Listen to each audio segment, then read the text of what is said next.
truthfully, I don't think many databases have been built for developers. They've been built to operate and been built for operators, but the kind of developer experience and the daily life of using most databases kind of sucks. It's serious to go and release database software. You can't mess around. You can't just yeet it out to production. And one of our company values is no passengers. We mean that. Hey folks, this is Alex Debris. I'm super excited about today's show. My guest today is Sam Lambert. Now, Sam is the CEO at PlanetScale, which I think is one of the more interesting cloud native database companies out there right now. We just cover a ton in this episode. We talk about what I consider like the two parts of PlanetScale. We talk a lot about Vitess, which is the technology underlying PlanetScale. So we talk about the history of Vitess, the architecture, how it fits into PlanetScale, all that stuff. And we also just cover a lot of stuff about how PlanetScale is such a high performing culture, right? And you see this in their cadence of feature releases, in the great educational content they put out, just their nice design aesthetic, all that great stuff. So we cover that in today's episode. This is the first episode in this series I'm doing on cloud native databases. So if you're interested in that, make sure you subscribe to the podcast. If you have guests that you want on, if you have notes on the show, anything like that, feel free to reach out on Twitter, email, whatever it is. Otherwise, let's get to the show. All right, Sam, welcome to the show. Hey, thank you for having me. Yeah, absolutely. Glad to have you here. So you are the CEO of PlanetScale. You've got a lot of great experience at GitHub and other places. Can you give listeners just a bit of your background and what you do, your history, things like that? Yeah, so like you said, CEO of PlanetScale. Before this, I've worked at two kind of very significant companies that were very significant in tech. I did a short stint at Facebook on the traffic engineering team, which was just an awesome experience seeing that's the scale of Facebook. Like you can imagine the scale of Facebook and then quadruple it and it's still not there. It was just absolutely incredible. And then before that, I was at GitHub, which also another site at scale. I think, around the time I was there, it was like the 32nd largest website on the internet, I think. And I was there for about 8 years. Started as the first database engineer at the company when the company was still small. Back in the kind of no managers culture, very flat organization, and just a very disruptive, interesting, and cool tech company to be at. And that's kind of, I would say, where the formative years of my career were spent. And now I'm at PlanetScale trying to solve some of the problems I've seen plague every company that I've ever been at. Yeah, absolutely. I'm sure you've seen some pretty amazing stuff. So I'm excited to talk about PlanetScale and just for the users, like I think of PlanetScale as sort of like two different things, right? It's like originally I think of it as like managed Vitess, which is like a horizontally scalable MySQL solution. So if you have these hyperscalers like GitHub, like Facebook, YouTube, somebody that has terabytes and up of data right now, they need to horizontally scale their MySQL, and that's what Vitess is doing, like an open source solution, but PlanetScale is providing a managed version of that. But then in addition to that, there's just like a bunch of like other delightful database add-ons that seem to have nothing to do with Vitess, but like are available to all your users. And that would be like, hey, a better workflow for schema changes, thinking about like non-blocking changes, branches, deployments, reverts, things like that. Also PlanetScale Boost, which came out recently-ish, right? Which is like a materialized cache with automatic incremental updates all the time. PlanetScale Insights, which just gives you like very good query visibility compared to like other solutions out there. I guess like my question is, was it always this way, or did you start off with like, hey, we're going to be managed Vitess, and then realized we can provide a lot of stuff to other like downstream customers as well? Or what's the story there? Yeah, the original sort of vision for the company was that Vitess itself is just an extremely powerful database technology, of which there's not many like this on the market or not locked inside kind of a single cloud platform. There's a lot of power to being able to take a technology like this and deploy it kind of anywhere across clouds. And so it was originally like managing it that, and that picked up some really great logos and customers that are Vitess users. And if you've sent a Slack message today, that's gone into a Vitess database. Slack have been very vocal about how they're huge Vitess shop. GitHub's primary database is Vitess. And then we have people like HubSpot, Roblox, Etsy, all of these companies that have been very vocal about their use of Vitess. And that's one thing that, first of all, is just really cool to see contributions from major companies running this technology at scale. It means that the rising tide raises all boats. You kind of get bugs, you get decent incremental features built on top of the platform that's useful to a broad audience, built by very, very talented engineers and maintainers. But then we wanted to see way past that vision, which was build a, like, and our first kind of tagline was database for developers. And everyone, I think, was like, well, what were databases for? And yes, it was like a slightly kind of tongue in cheek. But truthfully, I don't think many databases have been built for developers. They've been built to operate and have been built for operators, but the kind of developer experience and the daily life of using most databases kind of sucks. And so we really wanted to improve it. And I did a little post on this recently talking about developer experience. And developer experience is not really just like floopsy fun little things and a little avatar. Dark mode. Yeah, dark mode or whatever. It's doing what you're supposed to do for years and years and years on end. And so bringing a database product to market that has great developer experience requires being a great and proven tested database and doing what it's supposed to do. And having Vitess, our foundation, enables us to do that. And then we build all these incredibly cool features on top that make operating and using the database really joyful. Even like we came out with database branching. We even patented that. It was just crazy that we patented it, and we're able to in like 2021. Not that we'd ever probably use the patent, but it's just a kind of a marking your territory, saying this was us. We came out, and it was crazy that was done so late.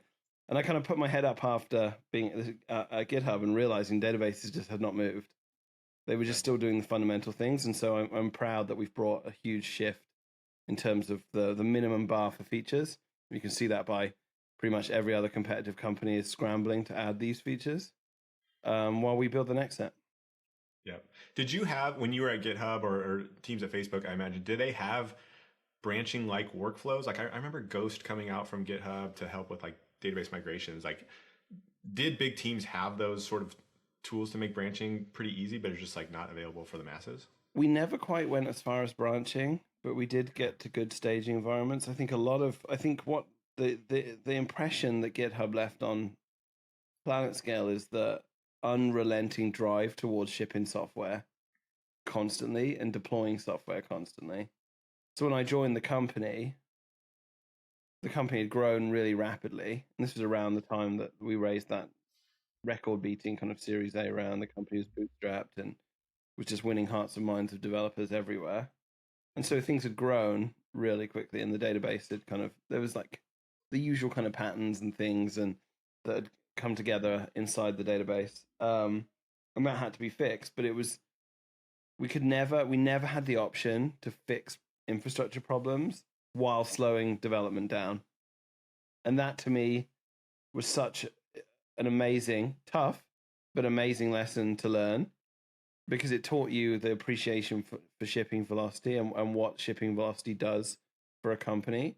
So when you see things like branching, online, like deploy requests, all these things in the PlanetScale, it's all in service of you shipping really quickly and taking away fear of the database. Like, we really believe in just push it to prod. And if your database allows you to do that, then you will gain huge speed ups and impact for you and your user base. Yeah. What's the history of Vitess? Is it YouTube that developed it? Is that right? Yeah, so YouTube was growing rapidly. It's now the second most visited website on the internet, second most traffic search engine, and has 2.5 billion monthly active users. Yeah. And so they were using MySQL naturally. I mean, if you look at the top 100 of the internet, it's pretty much exclusively powered by MySQL. And they were scaling up, and they needed a solution to go and sort of shard. And it was originally like a proxying project, then became sharding, and all these things got built into it. And yeah, they just did an outstanding job. It was built on the earliest version of Go. If you look up in the Go history, that they talk about the early Vitess creators being instrumental to the Go project, even because they were giving feedback on like Go 0, 0.1. So it's one of the, what people don't realize, it's one of the oldest Go projects in existence. It was also built on Borg, which is the predecessor to Kubernetes. So it was built in this highly hostile environment. Everyone was used to running databases with like RAID controllers, and it's like, oh, we're gonna recover that machine and bring, not in the Kubernetes or Borg world. So that meant that they built a extremely resilient cloud native, air quotes, database technology, which could recover from pretty much any type of failure. And then they put very smart Google engineers spending nearly a decade to go and build it. And now we build on top of that extremely strong foundation. It trickles down in so many ways, and why it's important. But yeah, it was picked up by Slack, picked up by GitHub, picked up by so many other companies, and kind of became the ubiquitous MySQL scaling solution out there. At GitHub, before pulling in Vitess, did you have kind of like a home built horizontal scaling solution, or I guess what did that look like? We were doing the classic pattern that everyone does, which hopefully is dying.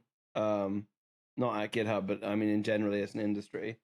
Mm-hmm. Well, first of all, we ran our own data centers, which is still kind of a good advantage because we would be able to buy very expensive, fast database servers.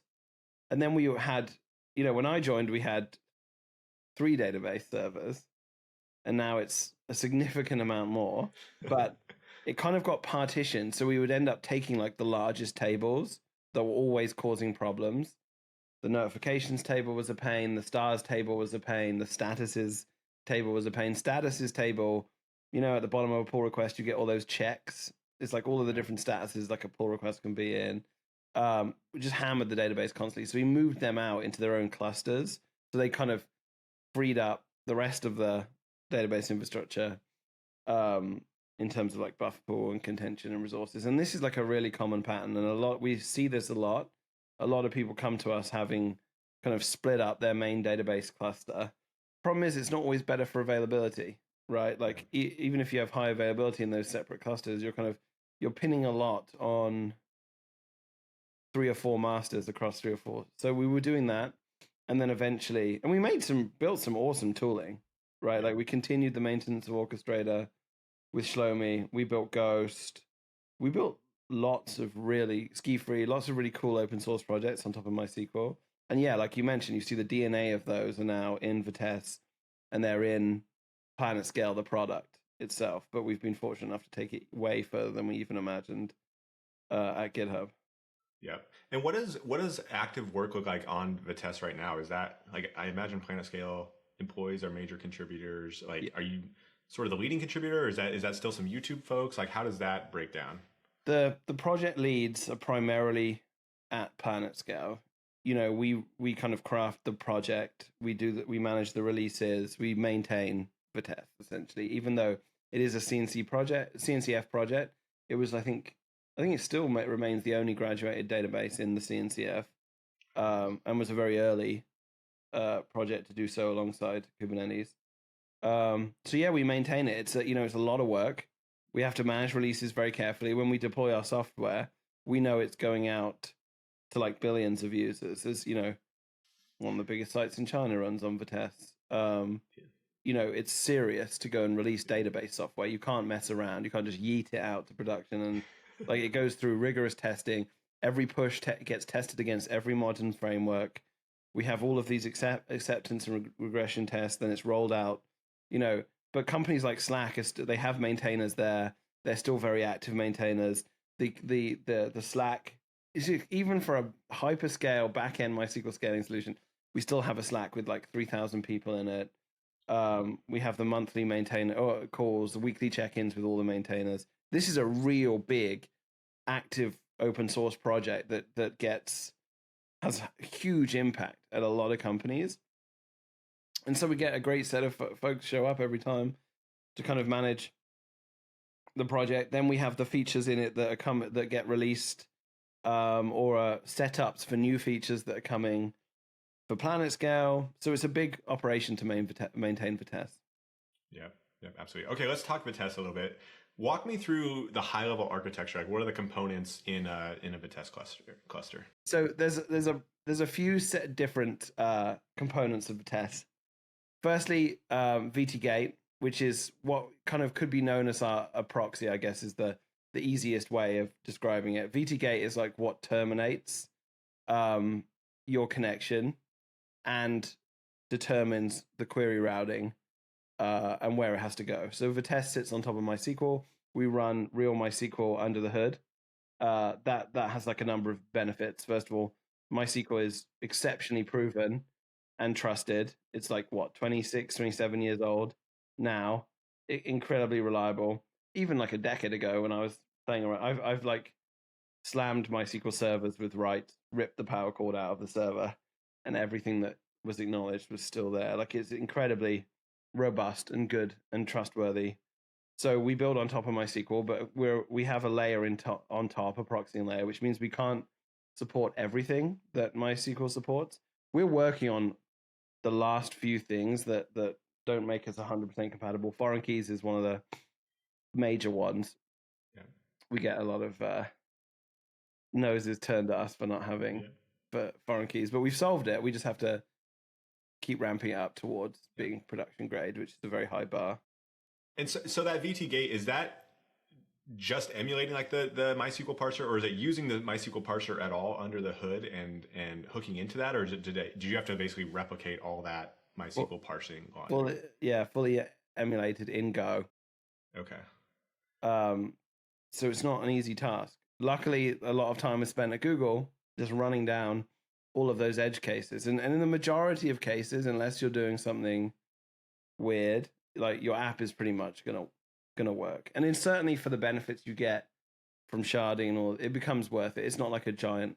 There's some more on the Postgres side. There's like some really interesting Postgres databases that are kind of Postgres wire compatible, but not fully compatible, which causes people some like weird edge cases in the long run. We try and avoid that. Like I said, we test all of the frameworks that are kind of out there and popular to make sure they work well, and foreign keys is really one of the last things that we have to fix. So VT-gate kind of looks at the query, looks at what has to be done to serve that query, and then breaks it up among shards if necessary to go and retrieve that data. So you can have VT-gates horizontally scaled. So that's one reason we can claim unlimited connection scalability. And what we mean by unlimited is if you keep adding VT-gate nodes, you can keep adding connection resources, basically. We have some people running literally millions and millions of connections to their databases. That itself, you talk about developer experience, that itself is a subtly extremely difficult problem, right? Like most people have to run proxies in front of their databases to terminate and handle connections. And then if you're using Lambda or various kind of worker architectures, you can really thrash the database with connections, which can be very painful and can just exhaust and waste a load of resources on your database, basically. Yeah, absolutely. So when I'm in the PlanetScale dashboard and I look at my database and it says like load balancers and then it shows my database, is the load balancer, are those the VT-gates essentially? Yeah. Or is there even, okay. Yeah. That's what I'm understanding. And then we have an edge network that kind of routes you to those correct places. And you'll see there's a bunch of benchmarks out there that show us to be the fastest or one of the fastest because we have like a fully deployed global edge that then routes you to the right VT-gates. Gotcha. And then what are the storage nodes themselves? So storage nodes, you have VT tablet. Okay. It's a sidecar process to MySQL that receives all sorts of events and serves queries and can rewrite queries and can protect and buffer the database all next to MySQL within a shard. Gotcha. And okay, and that's running MySQL, and is it running like the latest version of MySQL? Is it like sort of pinned to some previous version? Like, what is that? Oh, so that's one thing we're quite proud of, is because of how advanced the architecture is, and we can kind of fail over and manipulate the cluster really simply without outages. We keep people very up to date. We manage rollouts on very large customers to help just make sure that they don't have regressions. But most of the time, you're going to be running on the latest, if not very close to the latest version of MySQL. It's so funny, if you're an RDS user right now, the only online way to migrate from 5.7 to 8 is to move to PlanetScale. Within Amazon, you can't online migrate to the latest version without an outage, without downtime, which is that's quite amazing to me, because like, how many RDS users they are. I can't believe they couldn't build some of that migration tooling themselves. It's the power of being the incumbent and having everyone trapped. Yeah.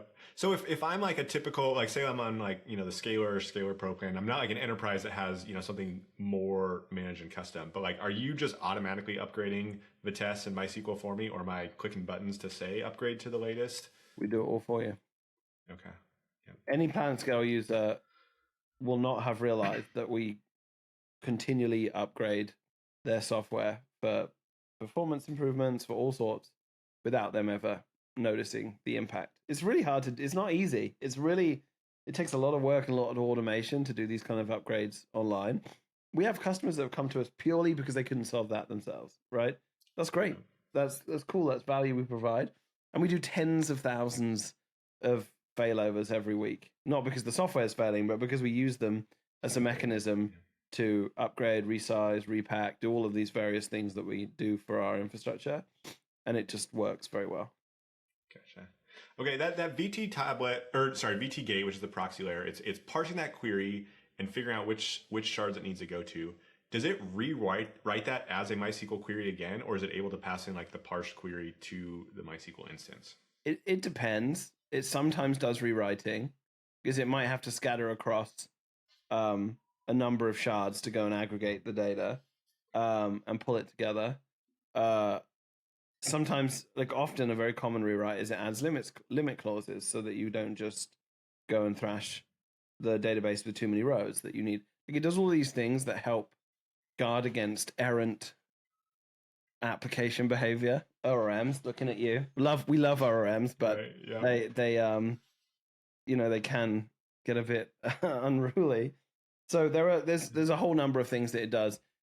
Like, the team that build the Vitess query engine and the parser are just geniuses, and I wish I understood with the depth that they do, but the work they do is absolutely outstanding. Yeah. Okay. Writing a query planner is very, very hard. No kidding. I can't even imagine. Okay, so that high-level architecture, so we basically have the stateless proxy layer that has some config about where these shards are assigned, and then all those shard layers that run the storage nodes. Is that a pretty common setup for if we're talking about any of these distributed databases, whether it's Cockroach or Amazon Aurora or Dynamo or Cassandra? Is that the same high level architecture? Are there any like major differences between Vitess and some of those other ones, or even groupings of patterns there? I think at a very high level, they're all going to have that same kind of, push down to storage node, load balance somewhere. We've chosen for kind of a shared nothing sharded model. Some folks kind of do an automated sharding model where they kind of KV across around a load of nodes. That has certain trade-offs. We choose to have a single writer node per shard rather than multi-master. That's an interesting trade-off. It's a trade-off made for scale and safety primarily, right? If you have multiple masters, then you have to do confret resolution. If you're doing that across like a network with latency, you can dramatically slow down the throughput of your database. And that what are the ones that are doing multi-master? Would that be Cassandra? Are there Cassandra do it, but then they have like various consistency tweaks. Cockroach do it. Okay. Spanner does, but again, like they all have these trade-offs under the hood about really understanding kind of where you're placing your data, how you're doing it. With us, each shard follows a primary machine basically, and that means you can have very, very fast writes that get sent over. They get sent over semi-synchronously, which means they have to be acknowledged by at least one other node in the cluster, so you know the data is safe. But you're not trying to gain quorum among 3 or 6 or whatever nodes. Yep. Gotcha. So what is that? So tell me about that on the flow of a write request. So it's going to come in, it's going to hit the VT gate, route it to, ideally one VT tablet, and straight to straight to the MySQL primary. node. Okay. And another part of the architecture that's really important is VT Orchestrator, which is always watching your cluster and making sure that it's always in the correct state to serve queries. So it always has a master, it always has at least one replica, or as many as you've configured, and make sure if that master disappears, replica gets promoted, new one is created. Like, it's always making sure that your cluster stays in the correct state to go and do the job you need. And this is where, like, it's much more easy to reason around. We wrote to one node, within a few milliseconds it appears on another node, versus we have 2 copies of our application talking to 2 separate databases, and now they are conflicting. That inside a code base to reason around those types of problems is much, much harder, and is really not needed by many people. If you have a low volume kind of metadata store that has to be strongly consistent absolutely everywhere, you can choose some of these architectures and they'll probably work for you. What is the typical topology look like for a big service, like, and especially within a shard? How many replicas are we talking behind that primary? And are they same region? Are they same data center? Are they cross region? What does that look like? So by default, every PlanetScale database is multi-AZ. We put replicas across each availability zone should an availability zone go. We have a very multi-layered approach. So, like, we don't trust EBS fully, right? Like, there's some, like Aurora, for example, they rely on EBS's underlying replication to replicate the data. We do too, but per node. But then we have multiple nodes that have multiple EBS volumes. So we're not sharing single volumes across the database. We are making sure there is an isolated copy on EBS or the Google Cloud version per AZ, meaning you can gain, you can completely lose an availability zone or an EBS volume inside your cluster, and your data is completely safe and replicated elsewhere. Yeah. So you mentioned semi-synchronous replication there. So when that write comes in, hits the master, has to be acknowledged by at least one other one. If I have if all my shards have, say, 10 replicas or something like that, are all of them sort of in that candidate group for semi-synchronous replication, or is it like a group of 3 that are sort of the primary and the replicas that are responsible for that, and the other ones are only just like read replicas purely? It's tunable, but really it only needs to get to one other server. Normally, it's not waiting for all 10 to receive that. And you wouldn't really. This is the beauty of sharding. Most people's sharded setups have like 1 or 2 other replicas. Yeah. Because you're breaking your data out across so many servers, and it's horizontal across these shards, your failure domain gets to be much smaller. So, like, if you've got hundreds of terabytes of data, but it's strung across 100 shards, for example, if a failover happens, it's a tiny blip for a very small subset of your users, and it comes back online, rather than sharing tons of infrastructure, which means you can have global outages. That's bad. Yeah.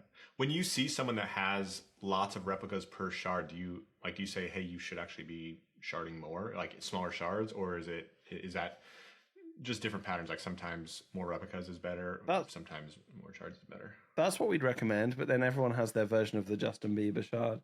And the Justin Bieber shard is a shard setup that was at Instagram.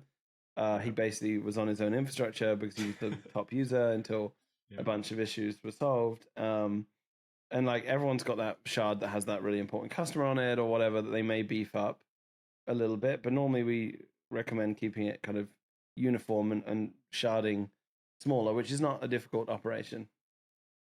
With Vitess, is it like, can I do isolation of shards that small? Like if I have a major customer, like sort of get that, it's not like, I have this key space that's going to be like equally divided. I can sort of make a really narrow one. You can get very very granular in terms of how you want to pin and place shards and place data.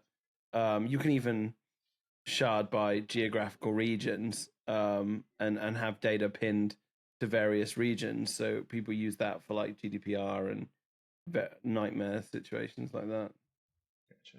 And then can I make queries that don't use my shard key? Yeah. And that'll just scatter gather hit every node? Correct. Not the most ideal, but it's completely possible. Yeah. And for some people, it's not even ever a problem. But we kind of help the larger customers tune their queries to hit shards more uniformly. Yeah. Okay. Tell me about vStream. How does that come in? What is it, and how do you all use it? vStream is an incredible technology.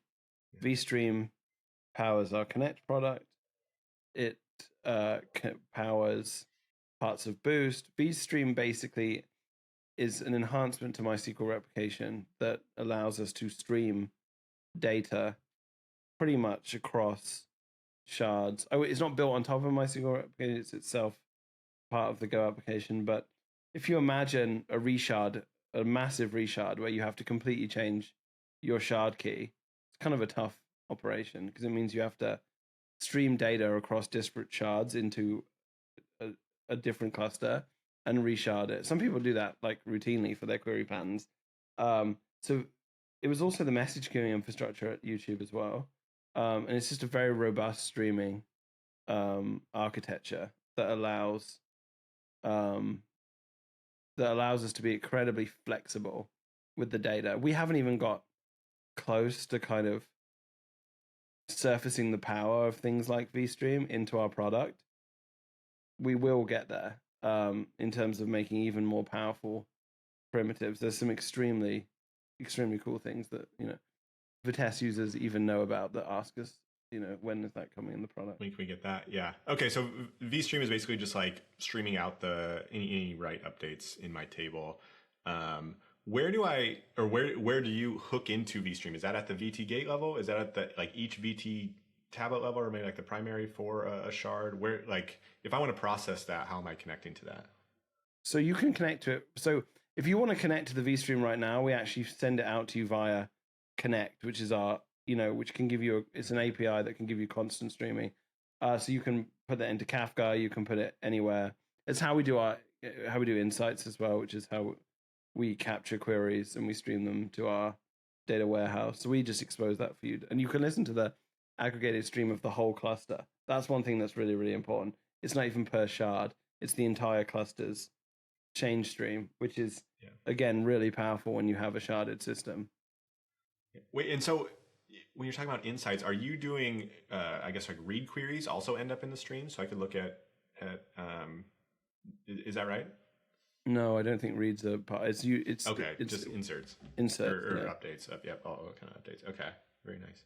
I want to talk a little bit about just like Vitess limitations almost, or just like the fact that now it's a distributed system that has multiple nodes, like what can and can't be supported, or just changes. So like tell me about transactions. Are transactions supported in Vitess? Like what pattern are they? Single shard only? Are they cross shard? What can I do there? So single shard is easy, well supported. There is a cross shard transaction implementation that is certainly slower and could do with a bunch of improvements. It's not something we're focusing on heavily right now because most people, if they're at scale, they don't need it, and they're much better off localizing the transactions within the shard anyway. But it is possible, although just not completely recommended.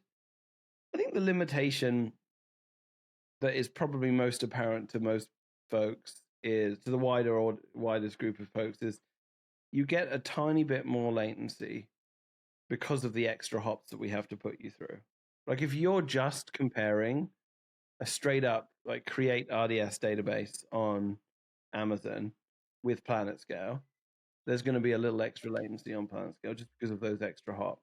Now, it's an unfair comparison because with that RDS setup, you don't have anything that's highly available. You don't have a proxy in front of it. You don't have any of those things. You don't have real connection scaling.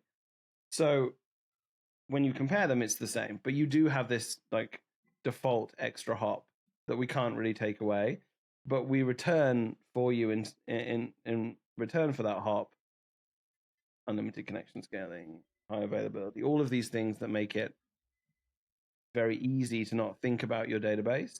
But it's a thing. It's like if you're doing 1,000 really bad queries or have like a horrible n+1 on your page, like you might notice it. I think the idea is that you should really sort of architect away from that being a problem.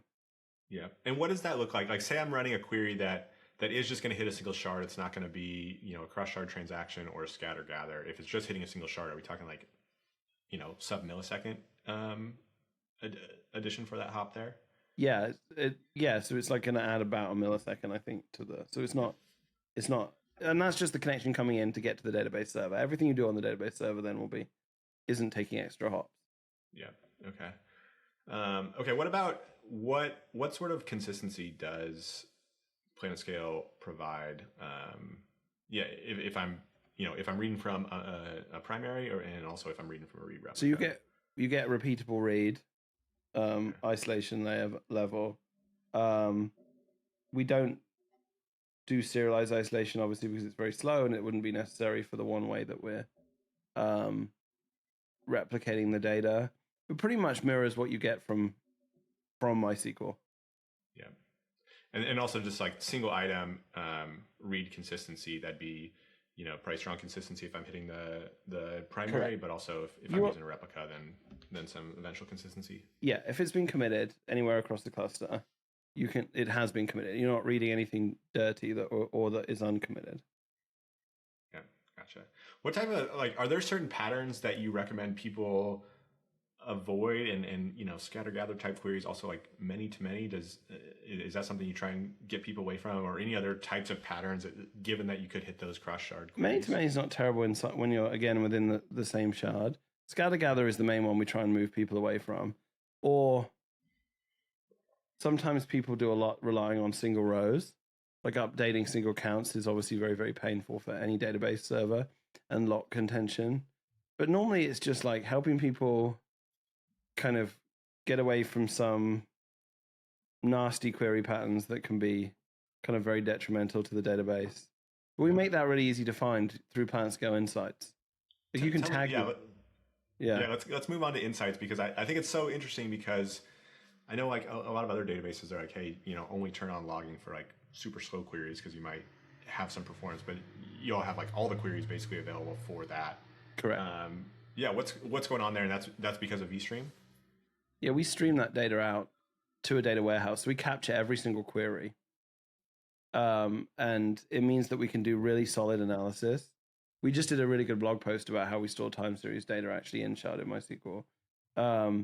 And we basically keep a sketch, like a pattern of 8 days trailing of the performance of each individual query. And we've seen trillions of these at this point. And it means we can get, like you said, if you attach Datadog or whatever, it's like sampling your database, right? Like it's not getting every single query. And anyone who's spent enough time scaling anything has spent time hunting for a specific database query that they can't find. Because like when you have a server that's doing, 50,000 queries a second, finding those one or two that are really detrimental is really, really tough. Well, we see all of them, and we can then surface the ones that really, really matter. And it's very unique in what we do. And there's actually so much of the current roadmap is about making Insights like incredible. And part of our strategy as a product is we had to have a number of things in place in terms of primitives. One of the primitives being deploy request. We had to have a mechanism that we can suggest changes to your database. Right? We needed something that we can get in the loop and that there's a workflow attached. Yeah. We didn't just go and say we're building a database backend. we're building a whole load of workflows that you can only build when you have the database backend. And so insights is a key way of informing what begins workflows. And it is our most favorite feature, even among giant customers. Like one of our customers, very, very large, runs hundreds and hundreds and hundreds of terabytes on PlanetScale.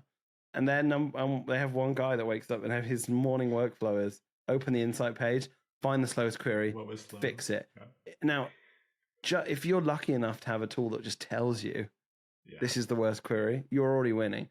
And then just having people that just fix them routinely, you constantly keep your app feeling extremely quick.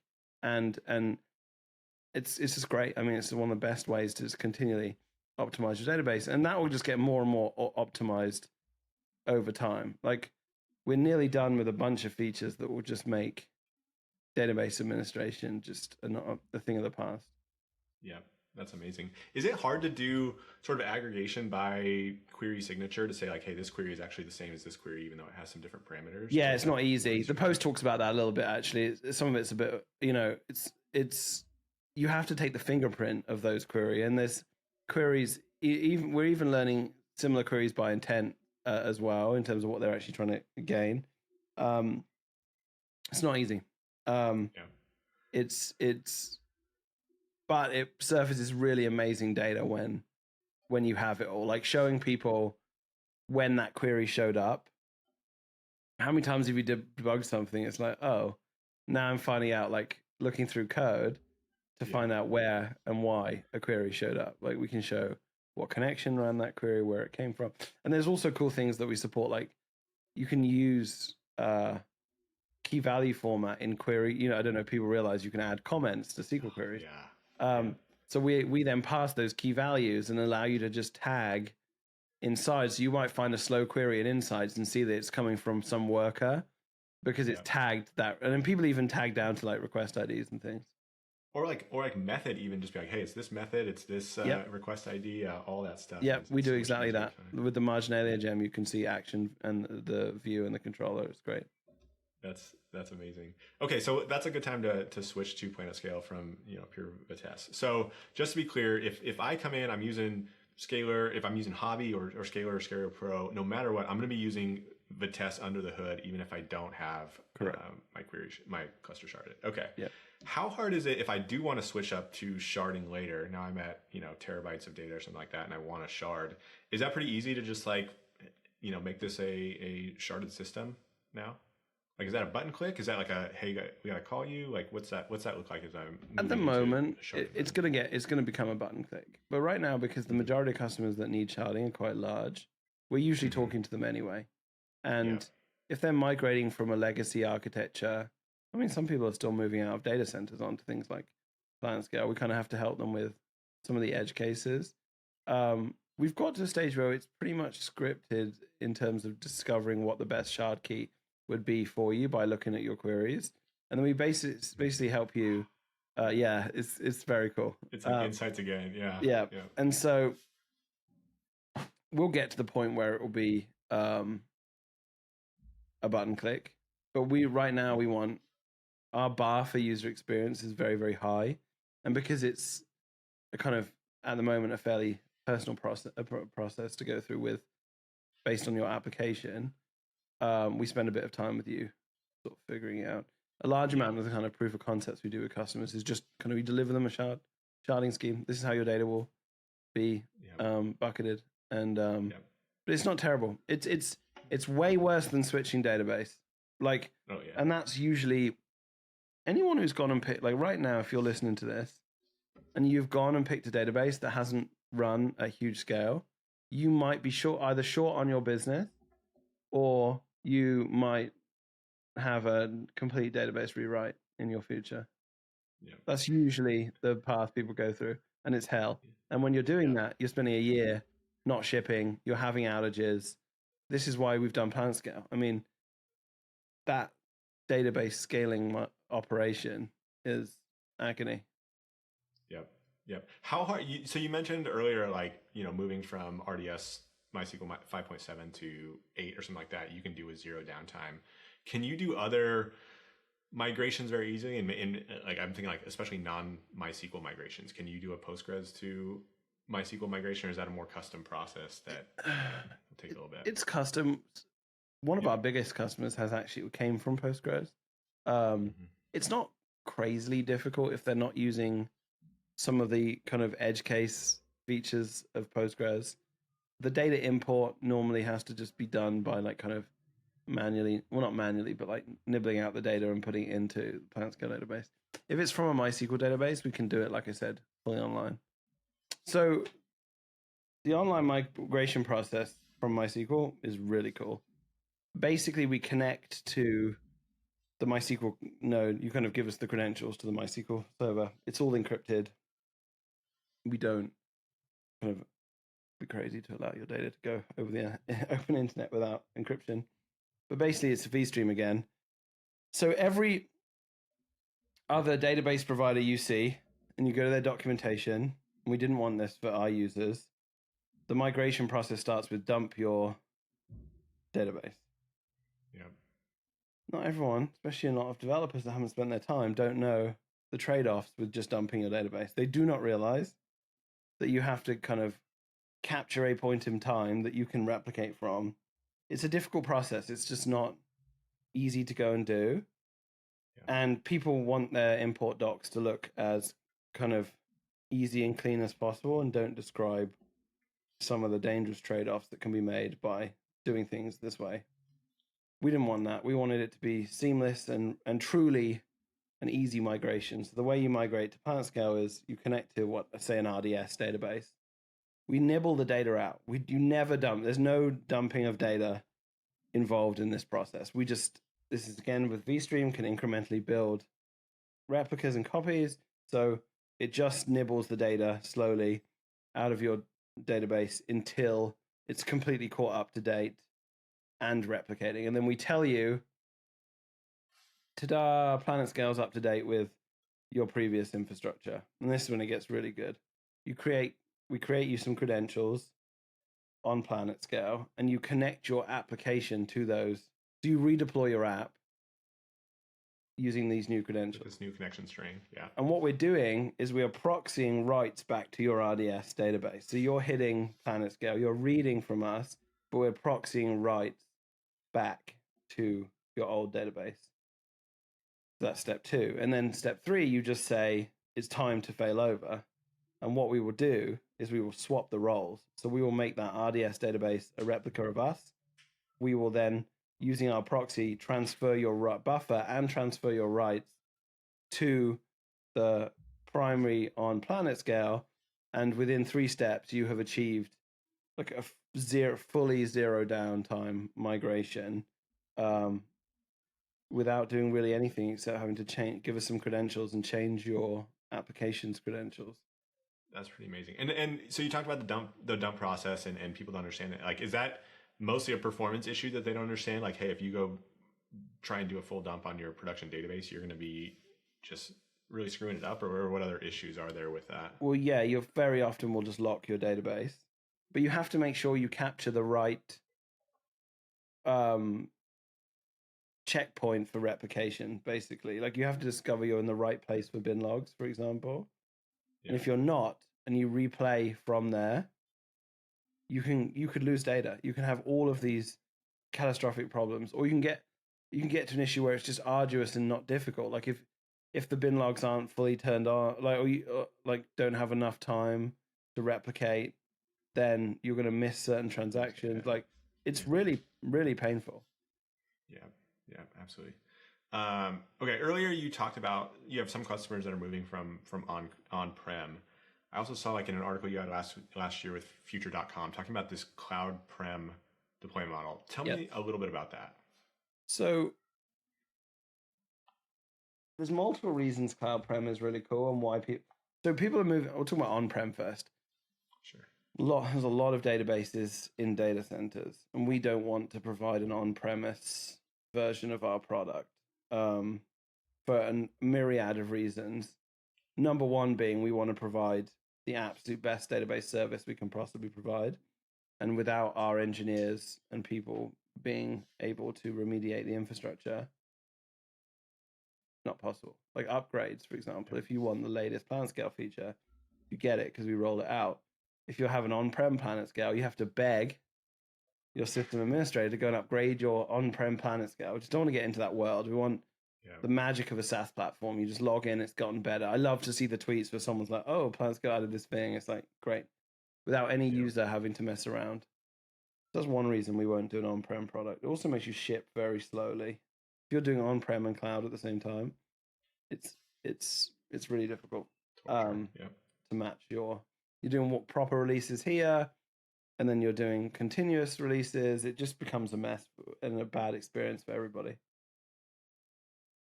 Then we see a huge trend of lots of people having databases in the data center and wanting to migrate to the cloud.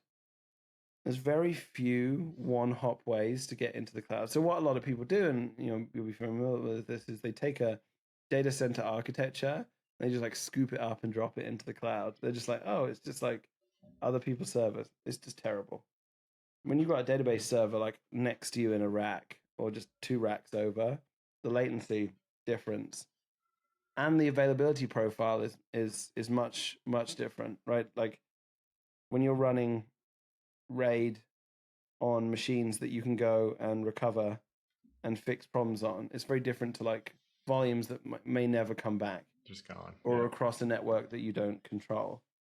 Because Vitess is built so natively to the kind of hostile environment of the cloud, and because it's compatible with MySQL and we can just replicate from one to the other, you give this kind of olive branch from the old world and you help them pull into the new world, or bridge, you get this bridge from the old to the new. Whereas most people who are migrating huge amounts of data out of the data center, they're having to re-architect at the same time to meet the needs of the cloud, or they don't, and things just get worse and more expensive, and they probably should never have done it in the first place. So that's why we have a lot of customers that move from the data center, because we give them a way of just replicating from one into a completely modern architecture by default, and it's obviously very, very attractive to them. But we also have customers in regulated industries or our finance, what that is regulated, but just generally they would rather data be secured in their own account. So what does that leave us? We could either spend like decades of just like constant trust building to get to that stage, or we can provide a Cloud-prem solution. So what the Cloud-prem solution means is you give us a sub account in whichever cloud you use. Our backend gets provisioned there. You still use app.planetscale.com to create deploy requests, to kind of delete a branch, or whatever you need to do, look at your insights, but the data lives inside your account. So the customers love it because their security teams, they're like, yeah, it's all inside our cloud account. We can monitor access, we can see what's happening. And then the operators and the developers, they love it too because they get a fully managed database service. So it just feels like another part of the AWS ecosystem, but usable by everybody. Yeah. Do you think this like Cloud-prem idea, like, is it a particular moment in time where you have like these on-prem companies and they either have like the regulatory requirements that you're talking about, or maybe just like the cultural desire to be able to like see it and touch it in their AWS account? Or do you think like in 30 years, Cloud-prem is still going to be a thing that people want, where they want it in their account, their VPC? I think they're going to still want it. Yeah. They also have massive commitments. Some of our customers have $1 billion of commitment to Amazon or whatever, right? Like, this helps, right? The more they can put into their account, the better they can get in terms of discounting. And also, just like when this is possible, there's not going to need to, like, they're getting all the benefits of cloud. It still runs inside their account for like security. You know what I mean? So it's I don't know. It'd be nice, but I can't imagine. Tech moves wonderfully quickly in some areas and incredibly slowly in others. It's going to be a long time to convince government agencies or banks to store their data in just anyone's. And quite honestly, I would rather not have my data just shoved in some random database startups like Cloud. And there's a lot of them out there. So we go very heavily on trust. We have all of the certifications, and we make trusting us really easy with all of these various layers and primitives, and a lot of the features you don't see us tweeting about that our larger customers' experiences. We have a lot of features around security and in securing people's data. Everything is encrypted at rest, in transit. You can't connect to a PlanetScale database without a key. Like everything is incredibly tailored towards security as being one of the number one jobs of us. Yeah. When you're running it in that Cloud-prem model, are you running your own like Kubernetes cluster? Will you do it on their Kubernetes cluster if they have one? We want the account to stay isolated, so they like we don't run on their Kubernetes. It will usually run on EKS or the whichever cloud equivalent primitive is there. But it's like isolated within that account and orchestrated. So they're not really supposed to touch it. Like it's not theirs to try and administrate. Like the operator itself handles that. Like it still remains to be highly available. It's, all of the great things about the self-healing nature of Vitess, but the residency of that data is with them. Yeah. What about just I guess like multi-tenancy generally for PlanetScale? So everyone gets their own Vitess cluster. Are those running on shared Kubernetes clusters or things within your own infrastructure? It depends. Yeah, it depends which. So they're all obviously very isolated. The chances of is next to zero, right? Like there's no way people can arbitrarily run code or break out of the container isolation. If you are in the kind of just sign up and you run Scala or Scala Pro, you're going to be defaulted into multi-tenancy, but again, exceptionally isolated. But you can actually then, when you talk to us through sales, you can have single tenancy where we spin up a entire stack just for you. And then obviously our managed customers that are using the Cloud-prem architecture, that is obviously also single tenant. Yeah. Okay, let's switch to pricing a bit. So I know you have the scalar model that's based on like rows read and written, sort of like a DynamoDB or FaunaDB type model there. And then now you more recently have the Scalar Pro that's more like, I'd say the traditional, here's how much compute and RAM you have. Yeah. Was this a customer ask, like people, didn't want to make that leap yet, or how did this come about?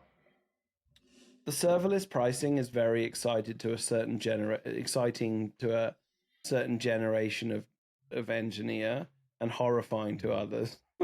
Yeah. We went out there with serverless pricing for a number of reasons. It's where modern generations are going, right?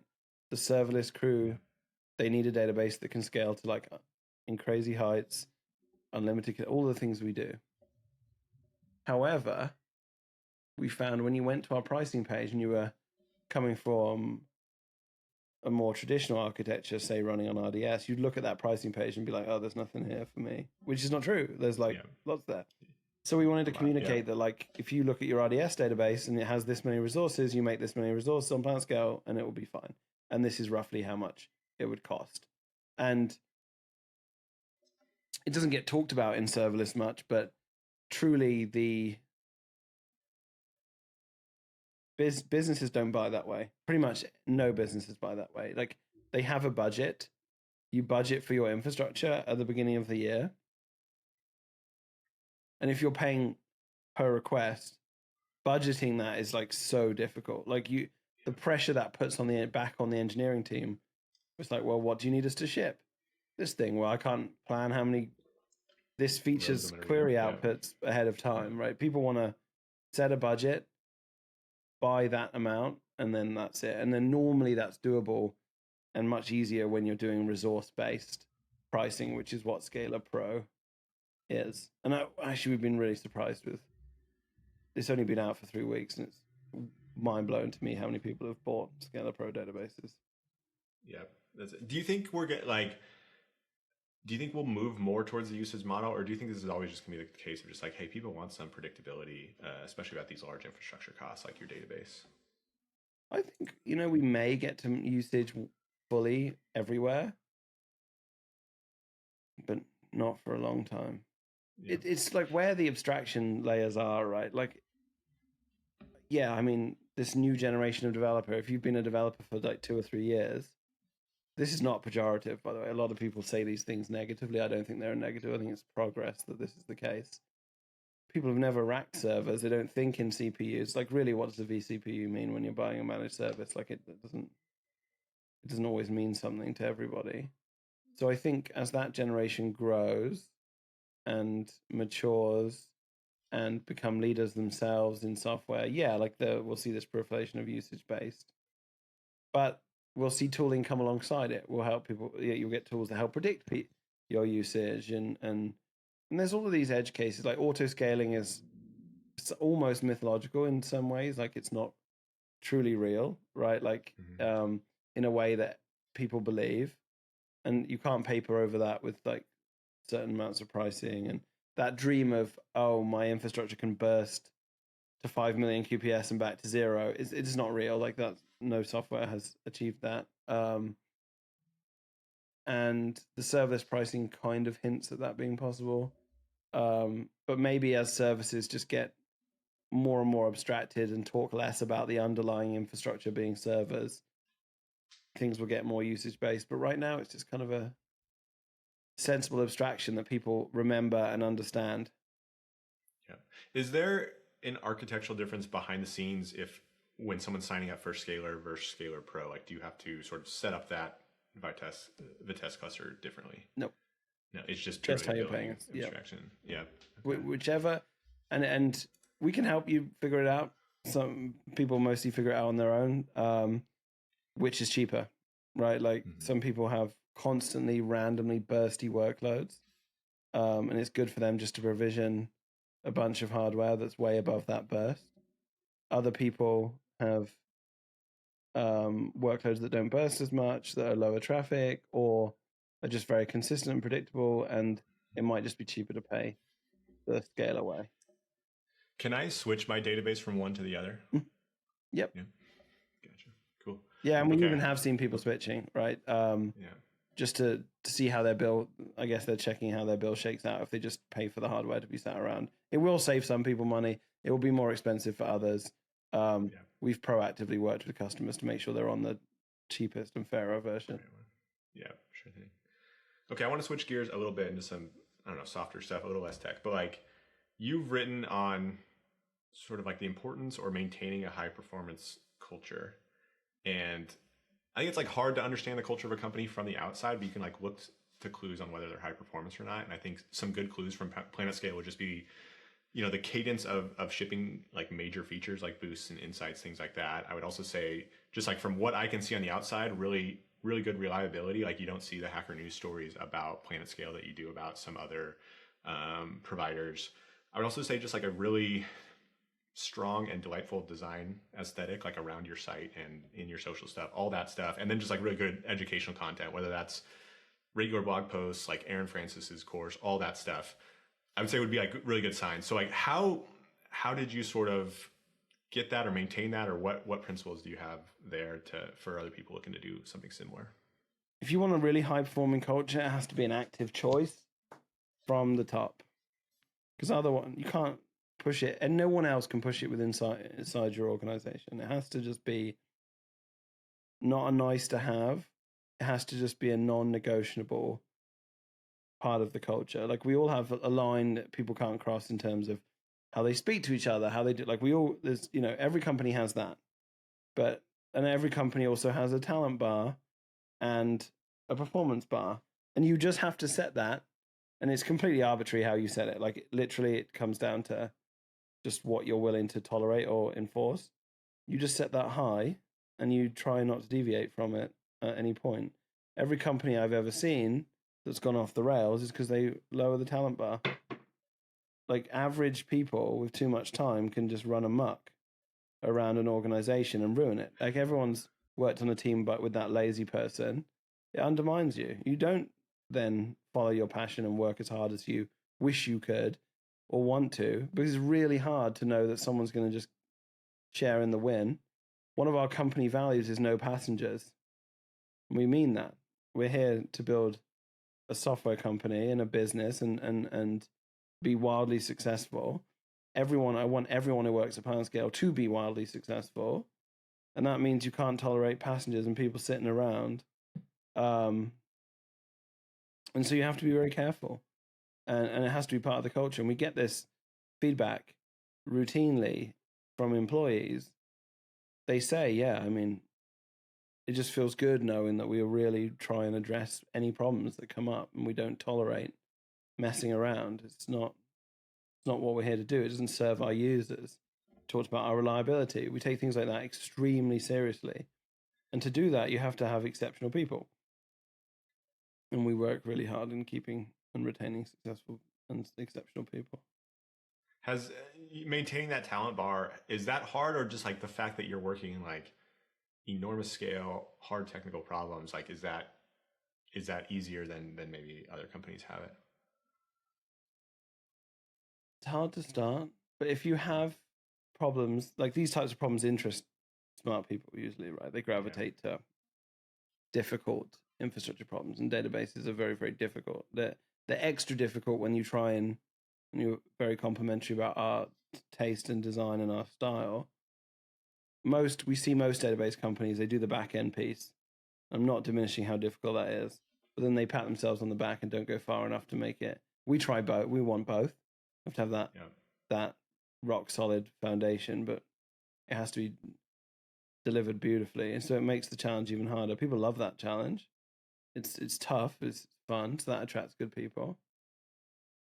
And when good people work somewhere and they enjoy it, they tell other good people who come along as well. Every time we open a role, we just get an incredible amount of people come and apply to work here, and because you get that kind of reputation. But in the long run, I think it's the laziest and best way to run a company. Right. Like, what could be easier than just a small group of incredibly talented people? I see companies that have nowhere near the size of customer we have, that have got engineering teams 4 or 5 times the size of ours. They must just be a flabby wasteland of nonsense to have that many people. What are they doing? How many people work for PlanetScale now? We have 85 people at the whole company.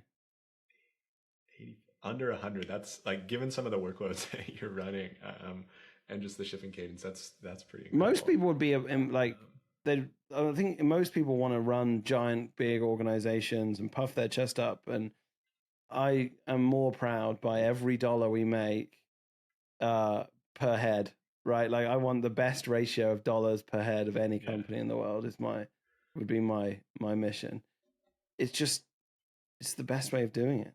Like, you produce better products, and you produce better experiences. Yeah, the company will grow and it will continue to grow, but very, very deliberately. And at the end of the day, people have to judge us by our service and the quality of the work that we do. And I think the easiest way to get that done is have fewer people, fewer heads in the room. Yeah. You've published some notes on how you do management at PlanetScale. You've also mentioned that like managers ruin companies. How does management ruin companies? Is it by pulling in average people or tolerating average results, or what does that look like? A manager can wage a war of attrition against a company, no matter how large the size is. They're normally not busy enough. They're normally not experts or craft experts at what they do. They don't understand the work. They try and measure everything by like these like impact. And I know people are gonna be like, what? It's definitely about the impact of the work. But another one of our company values is experts leading experts. You have to be an expert in what you do. All of our managers are outstanding. And the reason they are managers is because they love the work that their team does. And they know by being a really good manager, more of that work gets done. Just a proxy for doing more of the really cool thing. When you get non-practitioner managers and they're just professional managers, they're just the manager class, they just do management, your org just goes into disarray because they can't produce the work. So then they have to control people that do produce the work.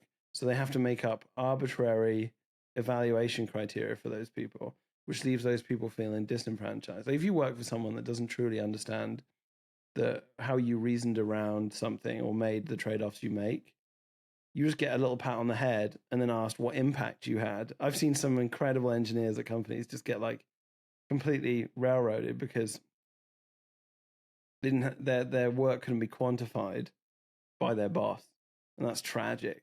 And you just see a lot of companies just completely fail. I always upset people when I share my opinions of management on Twitter, and people get really grumpy. But also a lot of people agree, and yeah, I have my opinion. Yeah. When you talk about experts leading experts, like as you've continued to climb up the executive ladder, like VP Eng, and then chief product, chief executive, like how do you still stay sharp and technical? Do you do some hands-on stuff even if it's in your spare time? Do you just keep up with design docs, like, or do you just know your spots more and where you aren't leading the experts? So I would hate to horrify our engineering team by submitting any of my work to. Right. So here's multiple ways. So I try and acknowledge the things I don't know. Right, like I do not spend time in the weeds technically as much as I could do at PlanetScale because I have other things I should do. Right, we're here to build a business. There's unique things about my role that I should do, but I gain a technical appreciation. I love technology. I still code in my free time for little personal projects or build silly things or websites or just automation for my home is one thing I mess around with. So I still write code at least once a week. But you got to be careful. There's another profile of like I was technical once style leaders that were like, I was an engineer once, and they try and like write code for their team, and it just becomes like this embarrassing. I try not to do that. I also just hold technical conversations. Like our VP of engineering is outstanding, right? He communicates the changes we're making, and you can just track along. Once you know this stuff you kind of track along with the changes, you understand the trade-offs. And the other thing is the role I have to play with the organization is understanding the very technical things we have to do for a database. Then we have to translate that into design and visual design and marketing and brand. And because I'm always in the kind of middle of that, I very much appreciate brand. I very much appreciate our marketing and beautiful design. And again, that only comes from it being cared about at the top, because otherwise, at very technical companies, you can tell that their designers are getting steamrolled. And so you have to hold all of those things in balance and appreciate all of those things, which means you think about them a lot and you learn about them a lot. Yep. Is that something you've always had natural? Like I agree. Like PlanetScale has really good design for an infrastructure company. And if you told me like, hey, former MySQL DBA is like their CEO, I just like wouldn't expect great design or like no offense to you, know, but like you really have a great design aesthetic. And like, how much is that something you've had a talent for that you've picked up over the years, or you just like are able to find great designers that can help pull that out? Because I've worked at some technical companies that did not have that sort of feeling. I've always appreciated design and style ever since I was young. I did best at art at school. I've loved art. My house is absolutely teeming with art. I've always loved and appreciate aesthetics and style and fashion. Even though nowadays all I wear is black t-shirts and a database hat, but I do. I've always had a strong. Even that is great fashion, right? Like yeah, maybe. Yeah. But I've always appreciated. Like I love bags, for example. I have a ridiculous collection of bags and shoes and all of these various things. I just love aesthetic things that there's things like the iPhone, right, which is just like a technical masterpiece presented so simply. I've got this obsession with power and simplicity and how hard it is to present incredibly powerful things simply, and it's always just fascinated me. And then GitHub fully solidified this for me, that it is possible to build a thriving and exciting company while caring about aesthetic. The early engineers and designers of GitHub had the most perfect taste. I don't think they could quantify what that magic was, because you don't have to when you have taste. And seeing the lengths that we went to not ship things that were ugly or shoddy, was truly inspiring, and we carried that over the PlanetScale. But it's something we all really care about, and it's also, again, why you have to be careful with the talent bar, because you can't democratize taste. That's why arguing with people on the internet is pointless, because they just don't see it the way you see it, right? You just have to hold it in front of their faces, like, is this ugly or bad? Yes or no, right? And some people want to hide their product in. I mean, I'm just very proud at PlanetScale. We can take you to petabytes of data, and you'll never have to write YAML. I mean, that's the things people put their users through is abysmal, and we just try really hard not to do that. And over the long run, that really pays off. And it's put MySQL in places that it historically never would have been. I see. Well, first of all, I see our website. Like, very often you see these like top 10 best websites or technical websites. It's like Linear, us, Notion, Stripe, GitHub, and you're just like immensely proud. And we have a technology that is most relevant. Was started off as being most relevant to giant or enterprises with giant scaling problems. And the fact now we've got hundreds of thousands of developers using the product for the most ripping hot, cool projects is because we delivered incredible developer experience and taste and style. And that's all changed. It's how things are done nowadays. Yeah, I love it. Oh, that's super inspiring. Cool. I love this. I want to close off with a fun segment. So I like your Twitter persona. It's very much like a blunt, say to the point. It's been on this podcast as well. But what I want to do is I'm going to give a competitor. I want you to say one nice thing about this competitor each one as I say it. So let's start off with an easy one. Say one nice thing about Postgres. Incredible community.